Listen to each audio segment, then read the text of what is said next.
I've been giving a lot of thought to the Pilgrims these days as we prepare to celebrate Thanksgiving in this nation, and some of my research has surprised me quite a bit.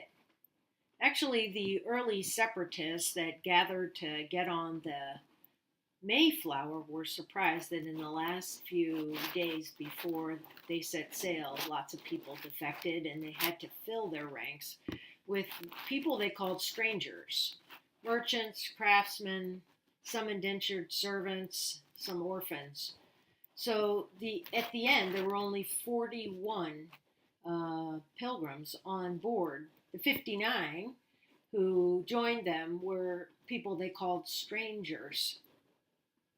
They were all headed out for Northern Virginia in hopes that they would join the colony that had been established there at Jamestown. It was a shock and surprise when the winds across the Atlantic sent them way far to the north, and they eventually landed on the Cape we call Cape Cod.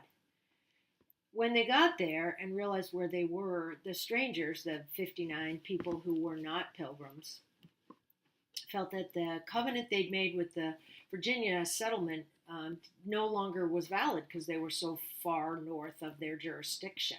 And they began to have debates and disputes, and pretty soon mutiny was in the air as people talked about what to do and who was in charge.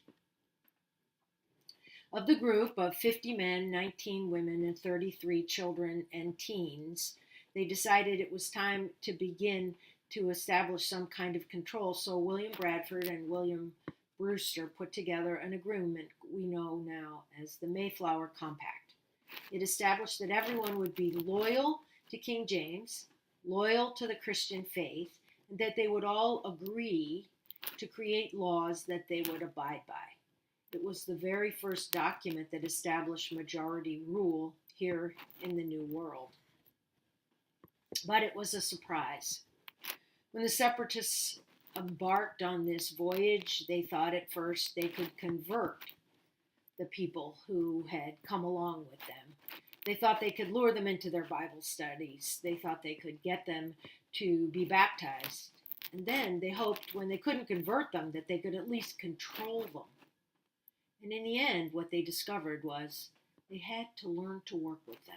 The only way forward was to find common ground. Common ground.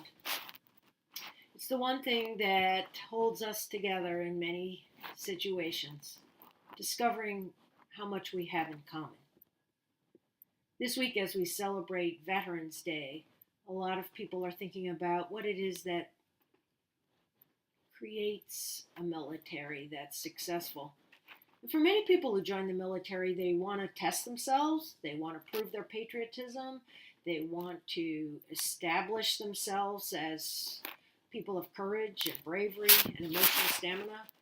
And in fact, what they often find is that the very lesson that they learned in the military was how much they needed people, how much they needed other people, how much it meant to them to be part of something that was bigger than themselves.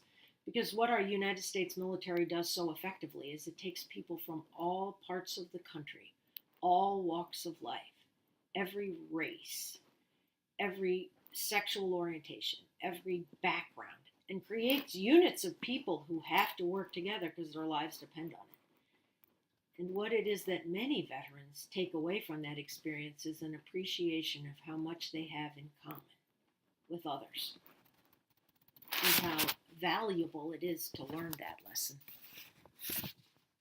There's a lot of forces in our world today that are dividing us.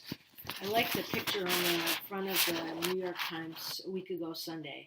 It was a picture of Rabbi Jeffrey Myers from Tree of Life Synagogue in Pittsburgh hugging Reverend Eric Manning from Emmanuel Church in Charleston, South Carolina. The reason I like it is because it tells the story of how Reverend Manning, who suffered his own, had to lead a congregation where they suffered a great devastation when a gunman came to their Bible study. Reverend Manning decided he had to go to Pittsburgh to express his condolences in person to Rabbi Myers.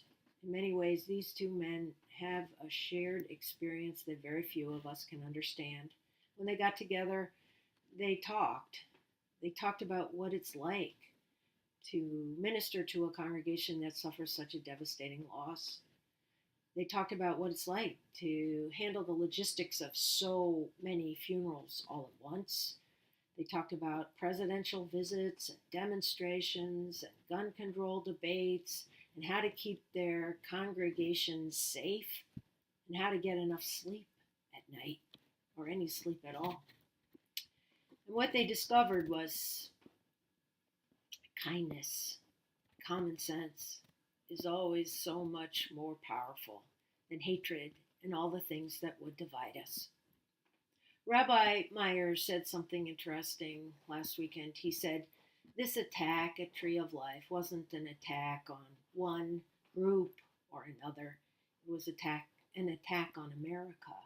It was an attack on our ability to worship freely where we wish to worship. In the days ahead, we Americans will all be tempted to pull apart, to divide ourselves by race, by socioeconomic background, by immigrant status. And it will be up to us to decide if we're going to give in to that temptation or find common ground. As we prepare to celebrate Thanksgiving next week, I hope it's common ground we discover. Not common ground just with family that we know or people that we like, but common ground that bridges the things that divide us as a nation.